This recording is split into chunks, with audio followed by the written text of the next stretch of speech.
¿Ya está haciendo frío o qué, Carla, en México? ¿O nomás me quieres presumir tu sudadera nueva?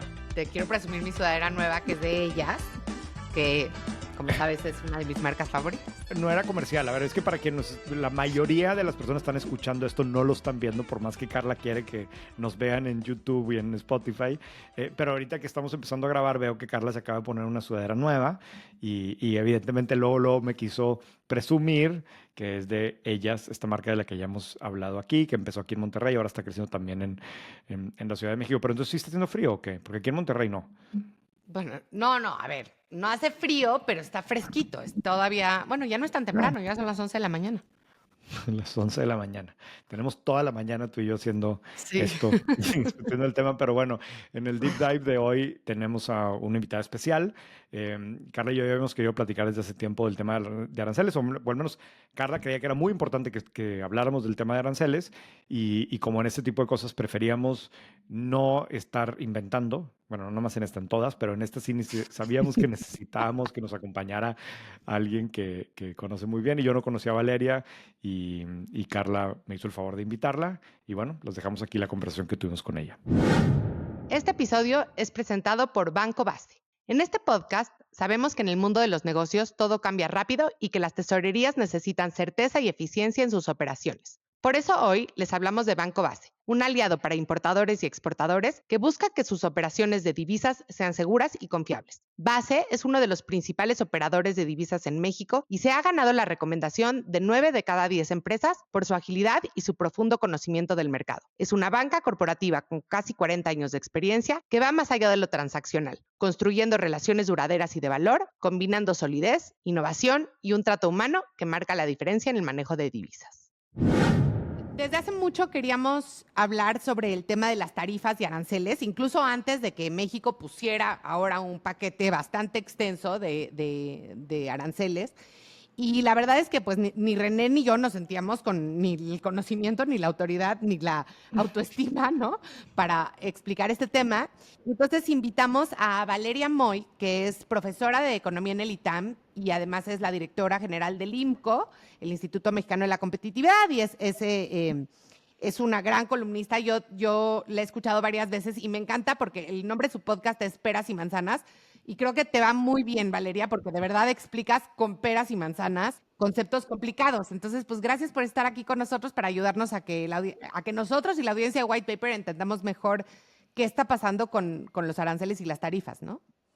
Pues muchísimas gracias, al contrario, Carla, muchísimas gracias por invitarme a White Paper, que evidentemente ya es un nombre de renombre, es una marca de renombre. Todo el mundo lee White Paper y me encanta ser parte de esta edición. Me siento muy orgullosa. Así es como un ego boost para empezar la semana. No, hombre, al revés. Oye, y bueno, a ver, para empezar a hablar de este tema, escribiste hace unos días un artículo en El Universal que hablaba de usaste los tenis como un ejemplo de cómo las tarifas van a afectar pues, al consumidor mexicano, ¿no? Entonces, ¿por qué no nos platicas un poquito este ejemplo y luego empezamos a hablar ya más como con un zoom out? Claro, mira, la idea de escribir sobre los tenis, debo de decir que se la robé a un amigo, es un robo a mano armada, ¿no? A un amigo que está muy en el sector del consumo, de las tiendas de retail, y que estaba muy preocupado por los aranceles a los tenis, por estas tarifas a los tenis. Y cuando yo lo vi en una comida, fuimos a comer y él llegó de una conversación, venía de una conversación y estaba verdaderamente preocupado. Ya sabes, cuando llegas a una comida y alguien está ahí todavía como con la conversación previa, y me decía, es que no sabemos qué va a pasar con los tenis. Y dice, bueno, pero ¿por qué la preocupación, no?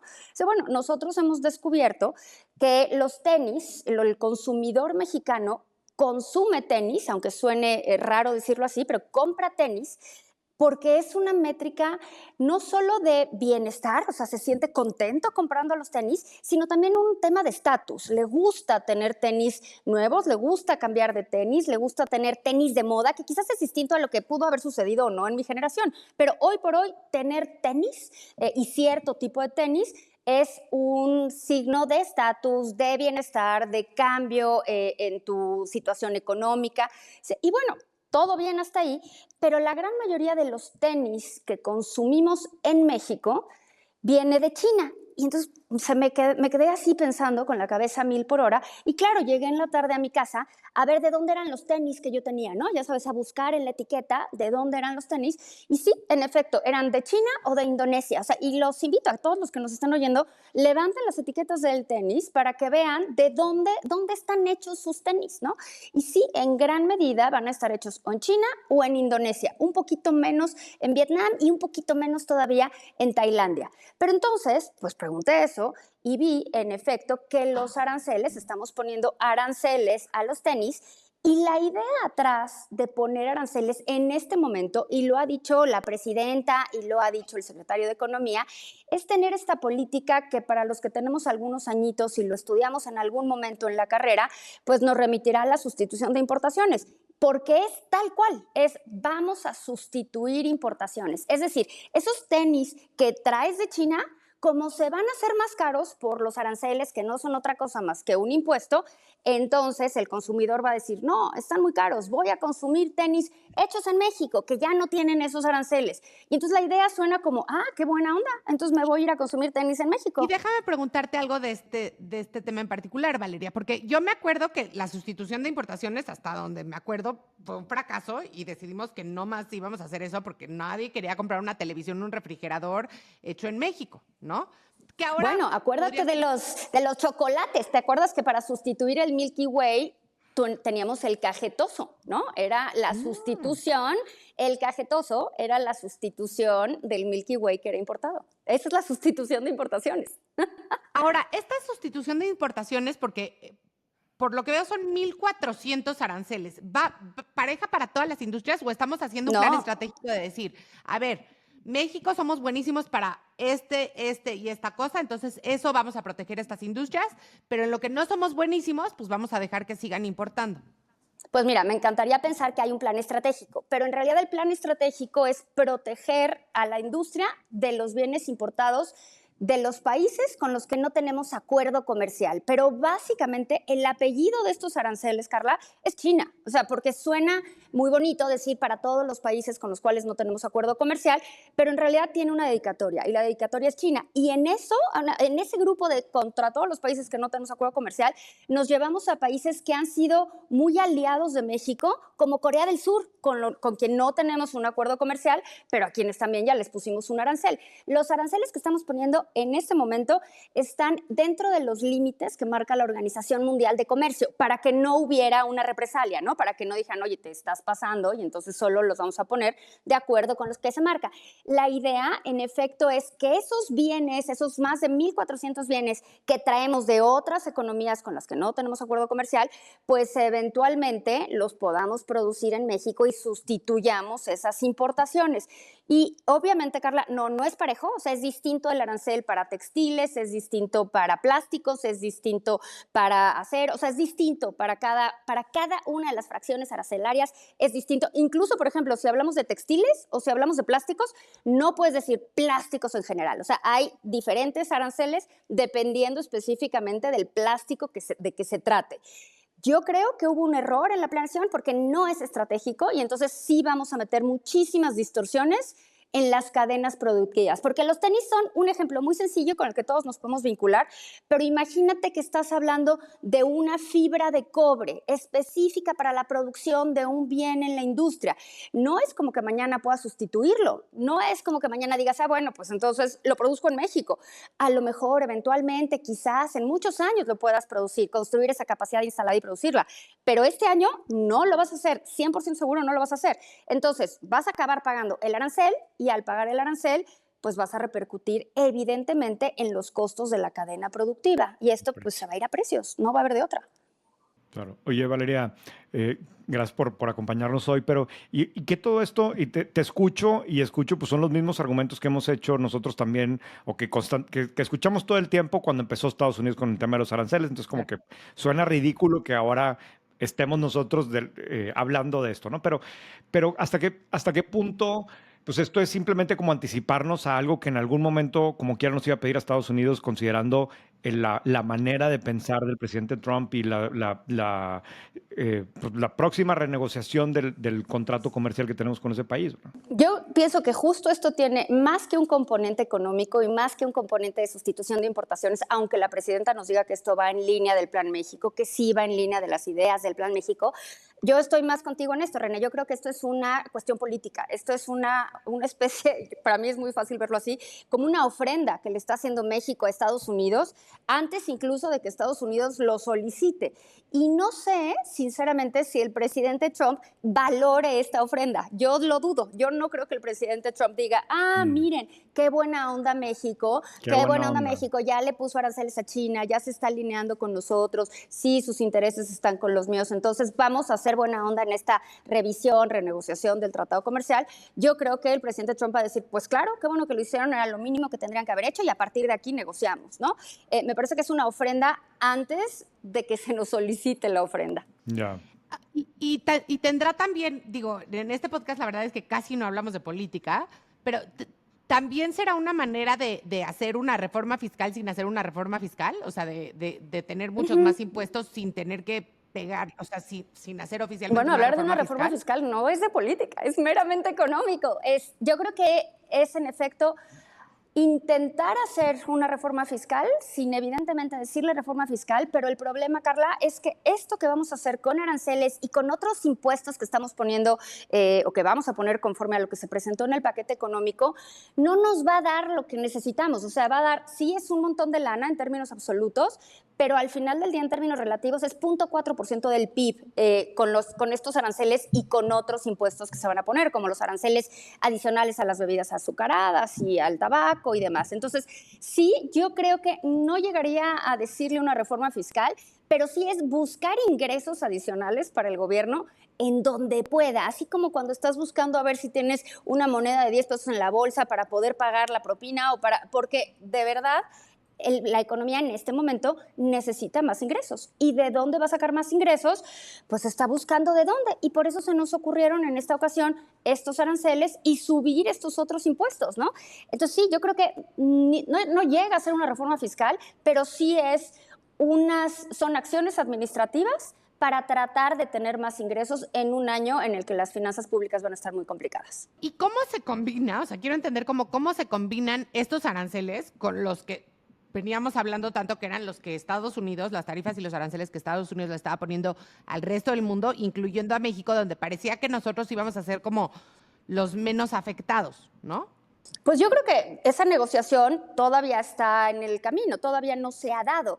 De hecho, el plazo, la pausa, esta prórroga que nos dio el presidente de Estados Unidos vence a finales de octubre, a principios de noviembre. Entonces, todavía no sabemos cómo va a salir México librado en estos aranceles, pero hasta el momento sí ha salido mejor librado. Y tan ha salido mejor librado que la economía mexicana ha crecido durante los primeros 6 meses del año y con los últimos datos que tenemos también en los primeros meses del tercer trimestre, básicamente por una razón, por el incremento en las exportaciones. Es decir, en Estados Unidos se están anticipando a los aranceles que creen que van a venir y están diciendo, vamos a construir inventarios, vamos a invertir en inventarios, tráete todos los coches que puedas, tráete todas las pantallas planas que puedas, tráete todo lo que puedas, porque eventualmente va a haber aranceles. Y claro, ¿a quién se los compran? A México. Entonces, lo que se ha movido en la economía mexicana durante las primeras casi 2/3 partes del año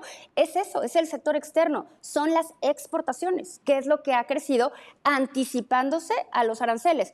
Todo puede cambiar, pero puede cambiar para mal y puede cambiar también para bien. Yo sí creo que hay una oportunidad y una posibilidad real, una probabilidad positiva de que México salga mejor librado que el resto del mundo en esta discusión arancelaria, lo cual ojalá sea el caso, porque eso nos va a permitir lograr otra dinámica de crecimiento, por lo menos en los siguientes años. Entonces, yo sí creo que México va a salir mejor librado y estos aranceles que estamos poniendo nosotros, regreso al punto que decía René, sí es como una ofrenda a Estados Unidos para que Estados Unidos, pues eventualmente en la renegociación o en la revisión nos trate mejor. Pero lo que no podemos pretender es que estos aranceles que nosotros le estamos poniendo a bienes que provienen de muchos países, pero en particular de China, no van a distorsionar la industria, porque por supuesto que van a distorsionar la industria, o sea, sin ninguna duda van a distorsionar la industria. Claro, el consumo local. Claro. O sea, van a tener un impacto en el corto plazo aquí en el consumo local. Digo que, claro, en White Paper uno de los privilegios que tengo es que mucha gente me escribe para sugerirme ideas de temas. Y en las últimas semanas, no voy a decir que me han llegado muchos, pero me han llegado más sugerencias que escribamos de el relajo que hay en los puertos, ¿no? Y del problema que hay en los puertos y mucho con el tema de la fayuca y todo lo que ya de por sí entra sin cumplir lo que tenía que cumplir y demás. Entonces yo escucho este tema de aranceles, inmediatamente pienso, híjole, pues parece que pudiera agravar esta situación, pero también hace algunas semanas que platicábamos aquí en este podcast de cómo este tema del cambio en la actitud de Estados Unidos hacia las exportaciones de México generaba también una oportunidad en México de desarrollar más el mercado local, ¿no? Y Viri Ríos insistía mucho en ese tema, que decía, oye, los empresarios mexicanos siempre han estado volteando a ver cómo pueden crecer hacia otros países. Híjole, ahora también van a tener que priorizar el mercado mexicano. A ver, yo creo que es uno de los temas más importantes. Parte de la idea del Plan México no es solo la sustitución de importaciones, es voltear al mercado interno. Y entonces, ¿qué quiere decir esto de voltear al mercado interno? Pues que en lugar de vender esos coches o esos tenis o lo que tú quieras a Estados Unidos, o que sea una economía que vaya destinada a la exportación, que en lugar de que se vayan los bienes, se queden en México, ¿no? Y esto quiere decir que los mexicanos podamos consumir esos coches, esos tenis o esos hornos de microondas. Y hasta ahí todo va bien. El punto es cuánto más podemos consumir, porque al final del día lo que determina el consumo de los mexicanos está en función del ingreso de los mexicanos, exacto. Entonces, si no sube tu ingreso, pues va a estar muy difícil que compres el coche eléctrico de alta gama, o sea, va a estar muy difícil que eso suceda. Entonces, yo sí creo que hay oportunidades de crecer el mercado interno, sobre todo en algunas regiones del país, por supuesto que lo creo, porque además está muy deprimido, entonces sí creo que hay margen para crecer, no tengo ninguna duda, pero no sé si el modelo de sustitución de importaciones sea el modelo correcto para lograr eso, ¿no? Ese es un poco el punto. Igual que como creo que hay que cerrarle de alguna manera puertas a China en algunas cosas, porque sí se vuelve muy difícil competir con ellos, muy difícil. Creo que hay que hacerlo de forma estratégica y casi quirúrgica. O sea, saber muy bien en qué sí podemos poner aranceles, qué sí podemos sustituir y en qué otras cosas pues somos profundamente dependientes de esos insumos que son mucho más baratos y que hay que reconocer la ventaja de precio que tiene China, porque sería absurdo no reconocerla. O sea, creo que esto no se puede hacer de forma generalizada. No puedes decir, vamos a poner aranceles a 1,400 fracciones arancelarias y a ver qué pasa, ¿no? Yo creo que sí hay que poner aranceles en algunas cosas. Creo que hay que hacerlo con mucho cuidado, saber exactamente qué sí se puede sustituir y qué no se puede sustituir y ver otras formas de fomentar el mercado interno. Fomentar el mercado interno con aranceles o con un plan de sustitución de importaciones, pues la verdad es que es una estrategia que ya hemos visto que no funciona, ¿no? Entonces es volver a ver una película cuyo final ya conocemos. Oye, Valeria, y a ver, una de las críticas que se hacía mucho cuando el presidente Trump empezó a hablar de este tema era que al final todo el costo incremental se le iba a pasar al americano promedio, ¿no? Que iba a comprar sus martillos, ahora, Claro. Tornillos, Carla, tornillos. Tornillos. Es que mi papá hace tornillos, entonces siempre me gusta hablar de eso. Y tuvimos esta discusión la semana pasada con tu papá, ¿te acuerdas que nos explicó? Sí, y nos explicó.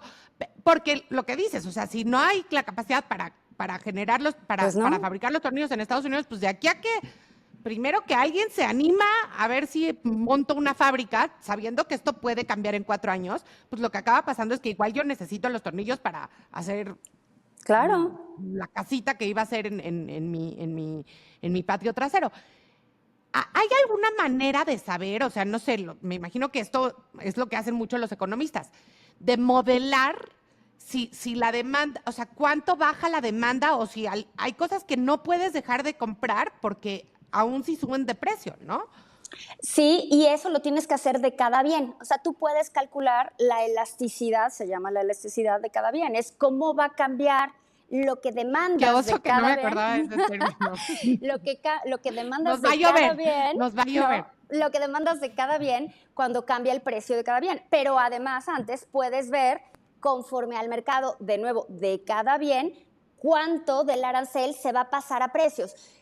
O sea, se va a pasar a precios en la gran mayoría de los casos, pero no se va a pasar a precio todo, ni se va a pasar a precio todo igual en función de cada bien. O sea, cada bien va a capturar un precio distinto. Y lo que no se pasa a precio se pasa directamente a rentabilidad de las empresas. Exacto. Entonces, va a haber un pedazo que se va a comer el empresario. O sea, el empresario va a decir, yo me quedo con este costo del arancel. Algo le va a poder, no todo, algo le va a poder pasar al consumidor. Y esto se ajusta también en el tiempo, ¿no? Porque entonces, pues, distorsionas todo el mercado, ¿no? Y entonces puedes meter a más jugadores o sacar a más jugadores del mercado en función de cómo se esté acomodando y de quién tenga poder de mercado. Ahora, hay una cosa que es bien importante. Normalmente cuando hablamos de estas cosas de comercio, pensamos que las economías comercian en igualdad de circunstancias, ¿no? Que estamos comerciando igual. Y la verdad es que no es así, porque cuando estás comerciando, en particular, dado que México comercia principalmente con Estados Unidos, estás hablando con una economía muy grande, pero no únicamente en términos de es la primera economía a nivel mundial, sino que tienen poder de mercado. Es decir, por la cantidad que compran, ellos tienen la capacidad de decidir el precio. Entonces, por ejemplo, si ponen, tú imagínate que tú tienes una empresa en México, no sé, que vende jitomates y que toda tu producción se va a Estados Unidos. Que eso pasa mucho, ¿eh? El aguacate para Pasa el guacamole. muchísimo. Tienes productores que toda su producción entera se va a Estados Unidos. Y entonces Estados Unidos te pone un arancel, ¿no? ¿Qué vas a hacer? O sea, ¿qué vas a hacer?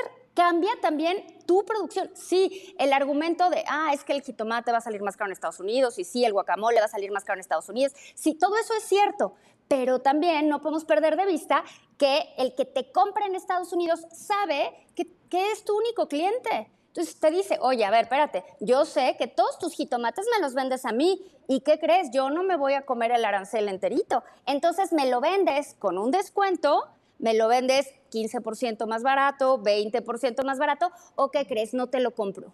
O sea, le diste el poder a ese, ¿no? ¿O qué crees? No te lo compro. Y entonces, ¿qué haces con todos los jitomates que tienes ahí, estás cosechando en este momento?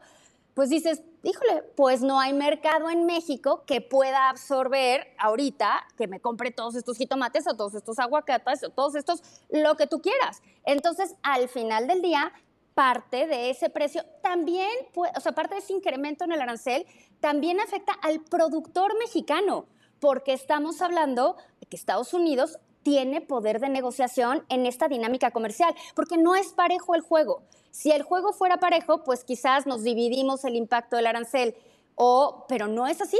Tienes una economía que es la grandota, que tiene el poder de determinar el precio, mientras que la economía que le vende, pues va a tener que sufrir parte del impacto de los aranceles. Y eso es lo que está sucediendo ahorita, ¿eh? Le están pidiendo a los productores mexicanos rebajas en montos muy similares a los del arancel, ¿no? Y creo que el ejemplo más sencillo, que son los aranceles al jitomate, que son aranceles por otra razón, esos son aranceles por dumping, pero creo que lo podemos entender muy bien, es, a ver, si tú me vendes toda tu producción de jitomate, pues ahora me lo vendes 17% más barato o no te lo compro. Y el productor mexicano, ¿qué va a hacer? Le va a decir, pues ok, porque si no, ¿qué crees? Se van a pudrir los jitomates aquí en la bodega, ¿no? Claro. Entonces también afecta al productor mexicano, o sea, sí Claro. afecta al consumidor estadounidense, sin ninguna duda, no tengo ninguna duda, pero desde luego no podemos pensar que no afecta al productor mexicano, también afecta al productor mexicano. Oye, Valeria, y te escucho y me pongo a pensar, y entonces al final del día, ¿hay alguien que realmente está ganando con esto? O sea, ¿o hay alguna... vamos a poner, por ejemplo, el caso de los aranceles de México a China, ¿no? Ahora. ¿Serviría esto para incentivar a China para tener otro tipo de acuerdo con México? ¿O es que le abre la oportunidad a otros países que hoy México prefiere comprar de China, pero ahora con esto va a ser mucho más atractivo irle a comprar tenis a Guatemala, ¿verdad? No sé a dónde. Yo creo que sí hay quien puede ganar. O sea, con este tema arancelario ahorita, independientemente de los aranceles que México le haya puesto a China, yo creo que México, por ejemplo, puede ganar. O sea, quitemos esa parte de los aranceles que nosotros le pusimos a China, pero creo que México puede ganar porque el comercio al final del día es un juego relativo. Entonces, aunque en términos absolutos no estemos mejor que como estábamos en enero, estamos mejor que otras economías. Claro. Claro, porque pues, no te vas a animar a lo mejor abrir una nueva planta de componentes para la industria Claro. automotriz y no sabes cómo va a bajar la demanda de... Y entonces, ¿los empresarios qué deberían de estar haciendo ahorita? Pues los empresarios evidentemente están preocupados, no saben qué va a pasar, están, como dirían en inglés, waiting and seeing, o sea, están así como, pues me espero y vamos a ver qué sucede, ¿no? Y invierto en papel o invierto en otros lados, en lo que veo que sucede, ¿no? Y ya después, pues veré si se convierte esto en una ventaja para México o no. Pero todo ese tiempo en el que no invierten es muy costoso, es carísimo, o sea, es carísimo para el empresario, pero también es carísimo para el país. Y lo malo de eso es que, como dicen por ahí, el hubiera no existe. Entonces no vemos la inversión que no llega, ¿no? O sea, al final del día nunca vamos a tener esa métrica. Todo lo que puede estar sucediendo no lo vemos porque justo no está sucediendo, no tenemos el contrafactual, pero es muy costoso para una economía como la mexicana. Entonces lo que estamos viendo es que la inversión está detenida. Me encantaría decir detenida, en realidad la inversión está cayendo y eso yo creo que en gran medida se debe a la incertidumbre de Estados Unidos y también a la incertidumbre propia de México, ¿no? Me parecería irresponsable pensar que toda la incertidumbre la está generando Estados Unidos. Este tema de la incertidumbre o más bien de que los empresarios mexicanos tienen que estar en un contexto, tomando decisiones en un contexto de incertidumbre, la realidad es que me parece que llevan muchos años así, ¿no? En algún momento me puse a hacer como una línea del tiempo y tienes desde Trump 1 y las elecciones de AMLO. Claro. Yo me acuerdo cuando las elecciones de AMLO, realmente la incertidumbre de qué iba a pasar y juntas de emergencia de los consejos de administración y la madre y Trump aparte amenazando eso. Entonces ahí tienes un momento de incertidumbre terrible que fue 2016, No, bueno, 17, por ahí. Sí, y luego COVID, otro momento de incertidumbre. Y luego COVID, y luego todo el tema de las cadenas de suministro, las interrupciones de las cadenas de suministro, y luego, y luego pues ahora regresa otra vez Trump. Entonces como que el bloque de incertidumbre y te lo digo porque en las conferencias que a veces me toca dar, me doy cuenta que uso mucho ese concepto y lo uso mucho desde pláticas de hace 5 años, ¿no? El empresario tiene que tomar decisiones en un momento de incertidumbre, Y ¿no? sí, y yo creo que de las repente toman, pero todo se traduce, y tú lo debes de saber mucho mejor que yo, René, en tasa de interés. Más incertidumbre, más riesgo, más tasa. Claro. Eso es. Sí. Y cuando tienes una tasa, o sea, Sí. entre más incertidumbre haya, más riesgo hay, ¿no? Y yo no, o sea, yo creo que siempre hay incertidumbre. Eso me parece clarísimo. Y que hay inversión también en todos los lugares, en lugares con muchísima incertidumbre y en lugares que no tienen tanta incertidumbre. O sea, eso yo creo que no es que se va a acabar el mundo, no, para nada. Pero la incertidumbre al final del día es riesgo y ese riesgo pues es tasa de interés. Entonces, al tener una mayor tasa de interés, ¿no? Una mayor tasa de rendimiento esperada para asumir esa incertidumbre, pues vas sacando proyectos de inversión que quizás tienen una tasa de retorno menor, pero esos los vas expulsando de la economía, ¿no? Los ¿Sí? vas posponiendo, sí, efectivamente. Sí. Pues sí, yo creo, yo lo que veo es que también va generando una serie de oportunidades para los que ya se acostumbran a vivir así. O sea, te pones a ver y es increíble el desempeño de las acciones en el IPC este año. O sea, si hubiéramos pensado en febrero cuando empezó yo me acuerdo, yo estaba de viaje en febrero cuando en el primer momento, que por más que había amenazado Trump, el primer momento que dijo ya a partir de mañana, no me acuerdo cuánto, ¿no? Y todos estábamos en un viaje con amigos y todo paralizado y no, ¿qué íbamos a hacer? Y nos regresamos, ¿qué va a pasar? Y pensar en ese momento que alguien nos dijera, oye, las acciones en México van a estar 25% arriba en septiembre, pues jamás te lo hubieras imaginado, ¿no? Y ahí está. Porque al principio, ¿te acuerdas? O sea, en este primer anuncio del presidente de Estados Unidos, el que le llamó el Día de la Liberación, que me pareció un nombre horroroso, pero bueno, cuando le llamó el Día de la Liberación y sacó sus tablas ahí anunciando los aranceles, ¿te acuerdas que no salió México? No salió México en esas tablas. Y entonces fue como, wow, no salió México y fue la mejor noticia, que no hubiera salido México. Y entonces, claro, México, de nuevo, en términos relativos, salió mejor parado, salió mucho mejor parado que los demás. Y entonces, claro, no me sorprende nada el crecimiento de esas empresas. Pero regresando más, ¿qué pueden hacer las empresas? Sí creo que hay una cosa de flexibilidad que es importantísima en este momento. O sea, las empresas que sean más flexibles, que puedan ser más flexibles y que puedan adaptarse mejor a esos momentos de incertidumbre y a toda esta volatilidad son a las que les va a ir mejor, porque son las que van a tener más capacidad de adaptarse al cambio, ¿no? Yo lo veo, por ejemplo, casi en términos personales. Yo soy súper resistente al cambio. Entonces, cualquier cosa que pasa, lo padezco muchísimo, ¿no? Y si lo vemos en una empresa, pues la empresa, de alguna manera, el símil funciona. Si una empresa es más flexible al cambio y se puede adaptar y puede tener trabajadores por hora y puede tener un esquema de contratación más sencillo y tiene esquemas híbridos y tiene, o sea, y puede moverse así, y tiene un esquema en línea y tiene una plataforma digital y puede ajustar su producción, pues en ese sentido podrá ajustarse mejor a todos estos vaivenes. Desafortunadamente hay producción que no se puede ajustar así, ¿no? Y que es cara. O sea, no puedes ajustar líneas enteras de producción o el modelo de producción de la industria automotriz. Pues la quito porque ya no nos gusta. Pues no, evidentemente no puedes hacer eso en la industria manufacturera. Por eso la industria manufacturera, pues por un lado está vendiendo muchísimo, pero está exportando un montón, como lo decíamos hace un momento, pero por otro lado la inversión ahí está detenida porque no sabes.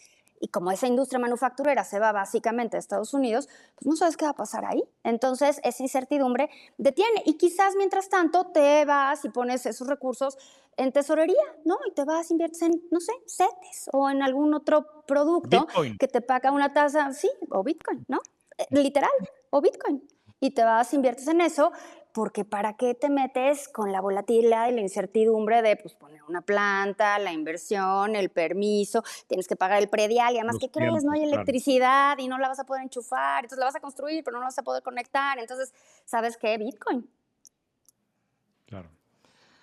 Uf. Y eso es súper nocivo para la inversión productiva del país. Sin inversión productiva, además, no vamos a crecer en el largo plazo. Eso es lo que es durísimo. Oye, Valeria, ahorita que dices inversión productiva, la semana pasada o hace 2 semanas hablamos del programa de repatriación de capitales que había anunciado la presidenta, que dijo ella que no es una amnistía fiscal, aunque suena amnistía fiscal, ¿no? Que con que 15% podrías repatriar el capital, pero tenía un asterisco, ¿no? Que era siempre y cuando se use para fines productivos, o sea, no lo quiere sentado en CETES. ¿Tú crees que este programa funcione? Carla, este programa ha existido 1000 veces. O sea, así como el programa de sustitución de importaciones, varios presidentes han hecho este programa de repatriación de capitales, varios, ¿no? Y pues tú dime qué cambios hemos visto, ¿no? Yo creo que es como una manera de tratar de buscar inversión, porque yo creo que lo que tiene, estoy suponiendo porque evidentemente no leo mentes, pero lo que debe tener preocupada la presidenta es que no se está moviendo la inversión. O sea, cuando vemos los datos de inversión, por ejemplo, en los primeros 6 meses del año, la inversión fija bruta ha caído 7%, ¿no? Eso es tremendo. Ella podrá presumir la inversión extranjera directa, pero la inversión extranjera directa no llega ni al 10% de la inversión total. Entonces, cuando la inversión total está cayendo 7%, por supuesto que hay un problema. Y yo creo que están buscando formas, ahora sí que todo lo que se pueda, formas para tratar de convertir esos recursos, los que sean, en inversión. Entonces, una idea es la repatriación de capitales. Pero de nuevo vas a llegar a estas discusiones de, bueno, ¿y cuál es inversión productiva? ¿Cuál es inversión productiva? Porque al final del día CETES, pues CETES se supone que es para fondear al gobierno, ¿no? Que debería de ser inversión productiva, ¿no? Al gobierno. ¿No es productivo? O sea, entonces el cuestionamiento es, ¿cómo? O sea, si yo trajera mi dinero y dijera, oye, lo voy a poner en CETES, y la presidenta me dice, oye, no es inversión productiva, o sea, ¿cómo? ¿Me estás diciendo que el gasto del gobierno no es productivo? ¿No? O sea, es como, ¿dónde pones la línea? ¿Estás de acuerdo? O sea, yo entiendo que lógicamente, pues quieres decir, sí, esa inversión que se traduzca en pon una fábrica de algo, ¿no? Pon una fábrica de tenis, ahora que van a estar más caros, pon una fábrica de tenis o pon una fábrica de hornos de microondas, ¿no?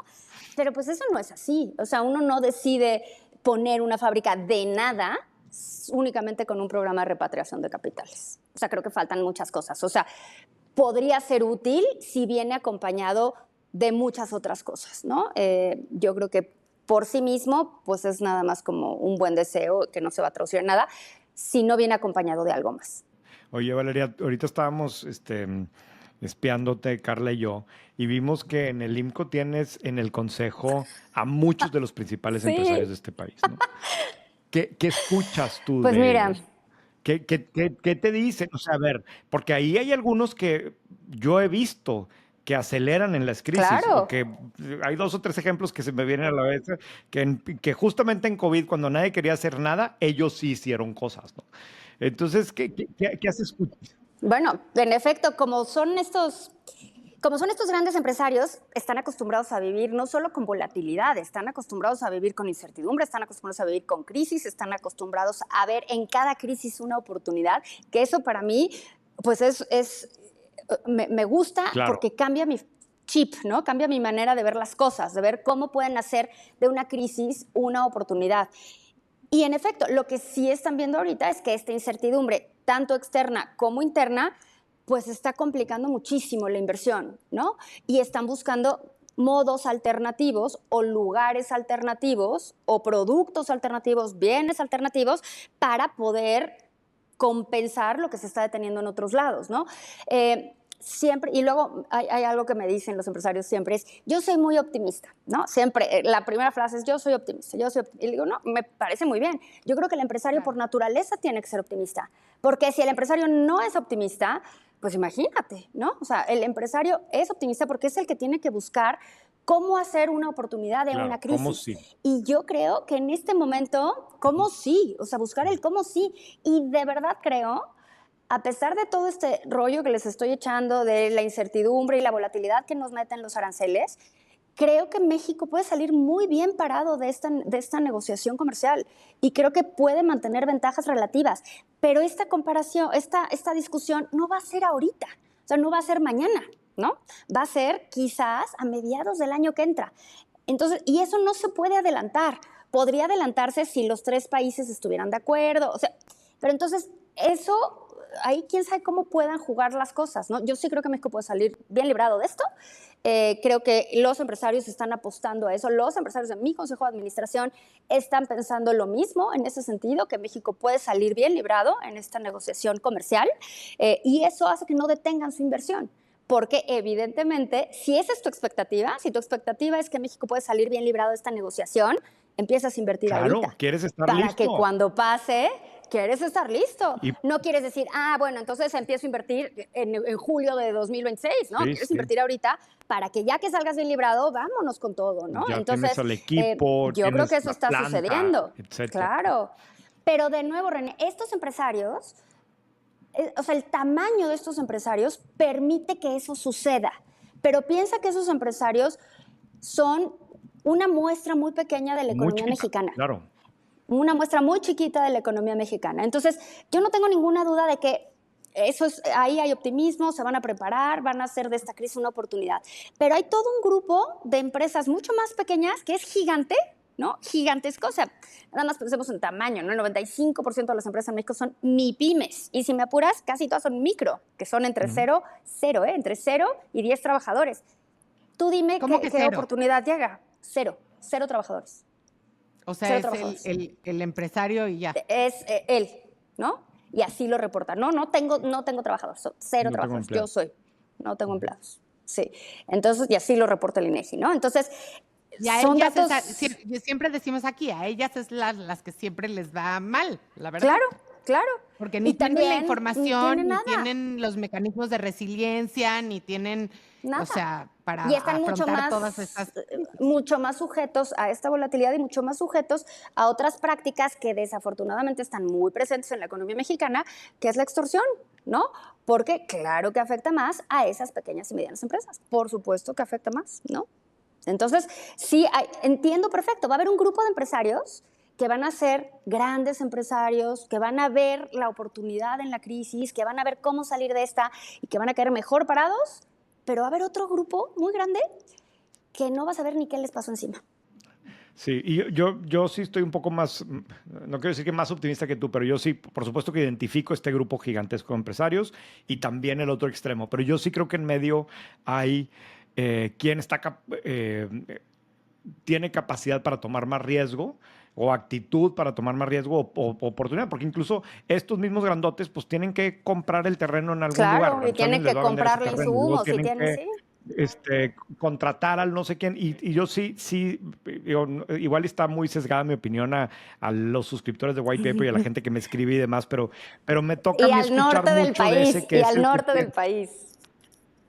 pero no solamente el norte, porque ya tenemos más suscriptores en México que en Monterrey, pero sí me toca escuchar, pero sí es un perfil al Claro. final del día el que me escribe, ¿no?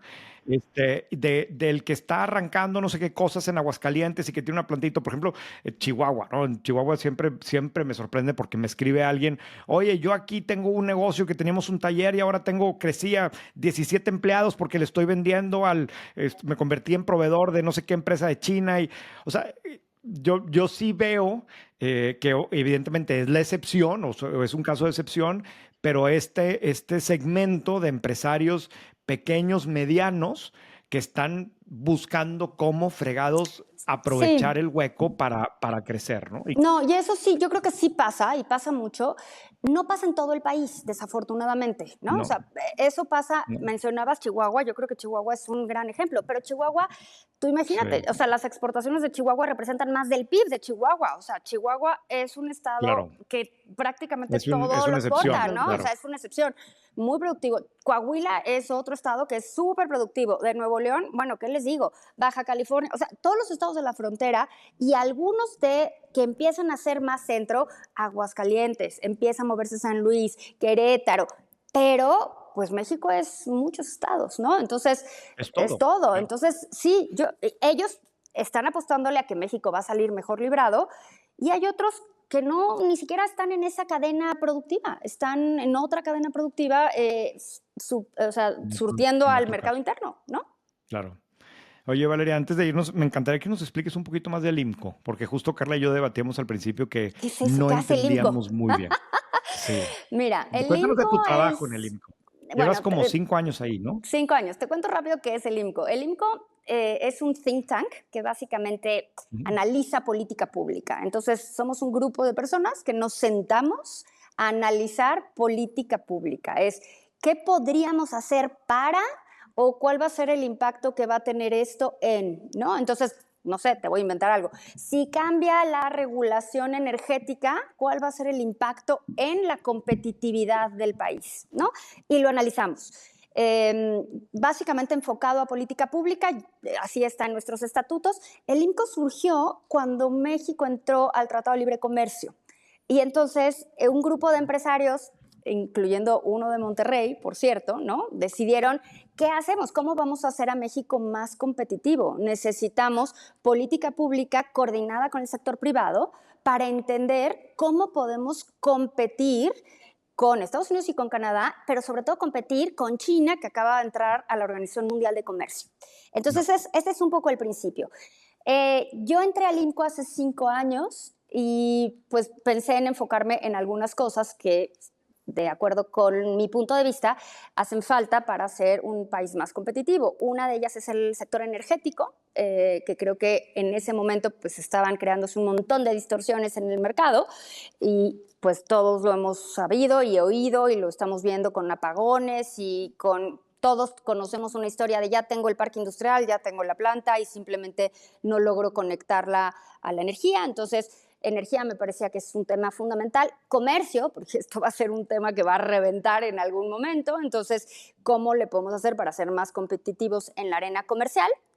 El IMCO llevaba haciendo muchísimas cosas de finanzas públicas, entonces hemos seguido haciendo algunas, hemos dejado de hacer otras y pues yo creo que hay otro tema que conecta más con las capacidades de las personas y con la realidad de las personas, que es la educación. Entonces hacemos cosas de educación, pero siempre desde la perspectiva de capacidad productiva, o sea, de formación de talento, es decir, por ejemplo, no me meto quizás en educación básica, ¿no? En educación de preescolar, no, digo, no, me voy a meter a formación de talento, qué talento necesita el país.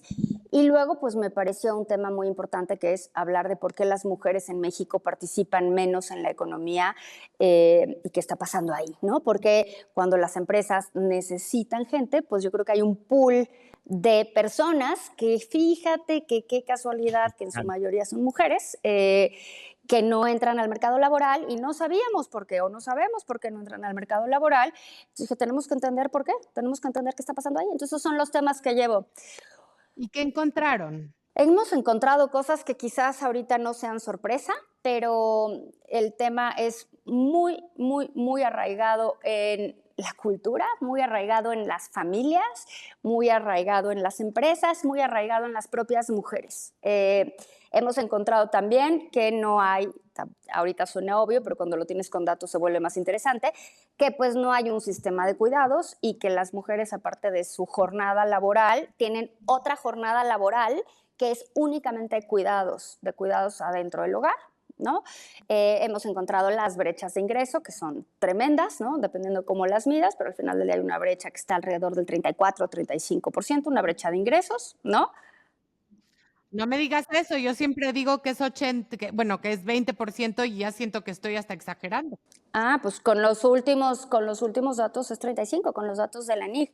Hemos visto también, es increíble que hay más mujeres preparadas, hay más mujeres más preparadas y no entran al mercado laboral. O sea, la brecha, es impresionante, la brecha en la participación de las mujeres es desde la carrera. O sea, cuando terminan la carrera salen más mujeres y ya no entran al mercado laboral. Es una cosa extrañísima lo que sucede en México. Claro, luego salen por la maternidad y demás, ¿no? En todos los estratos sociales. O sea, creo que hay una cosa común a todos los estratos sociales en México y a todos los estados en México, que es la relación con las mujeres, ¿no? Es impresionante, porque hay muchísima diversidad y muchísimas diferencias en los estados, en las brechas, en las desigualdades, muchísimas. Pero en el tema de mujeres es impresionante. Salen más mujeres de las universidades, de las carreras, y en todos entran menos mujeres a trabajar, ¿no? Y bueno, pues luego ya vamos viendo cómo típicamente salen en la edad que corresponde a la típica de tener hijos, ¿no? Matrimonio y tener hijos, sobre todo tener hijos. Cuando regresan, si es que regresan con muchísimo rezago, ¿no? O sea, regresan a un puesto mucho más abajo del que tenían antes, con lo cual están dispuestos a aceptar un ingreso mucho menor que el que tenían antes, y eso es pues tremendamente perjudicial para sus carreras profesionales, ¿no? Porque entonces nunca vas a crecer, nunca vas a alcanzar, y luego pues nunca llegan a niveles directivos. Niveles directivos es bajísima, pero bajísima, bajísima, bajísima. Y eso lo hemos estudiado con datos de las bolsas, de las dos bolsas, de la Bolsa Mexicana de Valores y de la Bolsa Institucional de Valores, y en ambos casos vemos que las mujeres no llegan. Y ahora por primera vez, porque la muestra, como las empresas en México básicamente no son públicas y no están en las bolsas, por primera vez estamos haciendo una muestra en todo el estado de Jalisco, con la participación del estado de Jalisco y de todas las cámaras empresariales de Jalisco que le entraron y se animaron a medir las brechas por género en todo, en participación, en ingresos, en salarios, en cuidados, en todo, en sus empresas. Me encanta, porque van a salir mal, porque sabemos que van a salir mal. Y a pesar de que sabemos que van a salir mal, se animaron a dar el paso. Hubo estados que dijeron, uy, no, yo sé que voy a salir mal, ¿para qué me meto, no? Jalisco fue el primero que dijo, le entro, lo vamos a hacer, lo vamos a medir, y a partir de lo que midamos, vamos a tomar decisiones de política pública para cambiar las cosas. Así que todavía no sé qué salga, porque estamos en el levantamiento de los datos, pero lo vamos a presentar en la FIL en diciembre. Qué maravilla. Sí, me encanta. Oye, Valeria, última pregunta. ¿Cuáles son las principales fuentes de financiamiento del INCO? El INCO viene básicamente fondeo del sector privado y fondeo de fundaciones. Entonces recibimos fondeo de empresas, siempre con un disclaimer de que la actividad intelectual del INCO es independiente. Entonces, nadie puede intervenir en los resultados de lo que hagamos, ¿no? Incluso hacemos de repente proyectos de tipo de consultoría, pero siempre con un énfasis en política pública, y de nuevo hay una independencia que está en los estatutos y que se tiene que mantener siempre. Y otra parte del fondeo viene de fundaciones, ¿no? Fundaciones de México y de Estados Unidos. Todo esto lo pueden consultar en la página del INCO. Te agradezco muchísimo, Valeria. Para quien te quiere seguir, Peras y Manzanas es el bueno, ¿verdad? En todas las plataformas de Peras y Manzanas es mi podcast, que hablamos de economía, y la columna, y en redes y demás estoy como @ValeriaMoy. Muy sencillo. Y el boletín del INCO es muy bueno, ¿eh? A mí me gusta mucho. Ay, pues qué bueno, me gusta que te guste, Carla. Sí, siempre tratamos de ponerle ahí algún dato curioso, algún dato con punch. Pues muchísimas gracias, Valeria. Gracias, Valeria. No, hombre, gracias a ustedes, gracias a ustedes. Entonces, ¿aprendiste? La verdad, sí. Yo también. La verdad, yo creo que a mí me hubiera gustado mucho ser economista. Fíjate, no, yo no lo veo desde esa perspectiva, pero por otro lado me gustó mucho porque sí siento que, no sé, Valeria se le nota que es maestra, Sí, o muy, 100%. muy pedagógicamente cómo nos fue explicando todo. Yo sí insisto mucho en mi tema que lo tengo muy presente desde que, o no sé, los últimos 7, 8 años que tengo de dar conferencias, siempre hablo, tengo un slide en donde hablo de la incertidumbre y cada año le voy poniendo como que un factor adicional de incertidumbre, pero yo creo que una característica de emprender en un país como México es que el contexto nunca está a tu favor. Siempre tienes cosas en contra, así sea que la inseguridad o que las tasas o que el siguiente año son elecciones pero siempre hay algo que está en contra y aún así, pues yo creo que esa es una de las características que hacen que el empresario mexicano tenga ciertas ventajas, ¿verdad? Frente a Pues otros. sí. Pues sí, o que por lo menos el empresario mexicano que sobrevive todo eso, pues sí, genera muchísima resiliencia. Resiliencia o No. sí, o una manera de trabajar mucho más creativa y demás. Pero bueno, te toca a ti la recomendación. Me toca a mí la recomendación. Pues les recomiendo el podcast del lunes de el New York Times, este podcast que se llama The Del Daily, lunes pasado, del lunes porque pasado, el lunes 29 de septiembre, claro, porque esto lo están oyendo el martes, pues ya algo de octubre. Este, que es que se llama algo así como las empresas de tecnología querían que todo mundo fuera programador y fallaron en su promesa. Y lo que platica es que durante, no sé, no los últimos 5 años, pero antes de la pandemia, los últimos 10 años antes de la pandemia, las empresas de Big Tech, o sea, Facebook, Google, Microsoft, Uber, todas estas empresotas, hacían muchos esfuerzos porque más gente estudiara computer science, ¿no? Ingeniería en sistemas, programación, que si no eras programador de profesión, no importa, igual tomaras cursos para codear, etcétera, etcétera. Y la promesa era, o sea, a ver, lo hacían por varias razones. La principal razón era porque sabían que se iban a necesitar muchísimos programadores en los siguientes años y no lo dice tal cual hacía el podcast, pero es una inferencia mía, pues obviamente si era talento muy escaso, cada vez iba a ser más caro, más difícil de obtener, y entonces era bueno para toda la industria que hubiera cada vez más programadores. Pero, o sea, esto sí, o sea, yo te puedo decir que yo vi muchos programas de apoyo a escuelas de programación, muchas conferencias que se daban de por qué estudiar cosas relacionadas con tecnología, etcétera.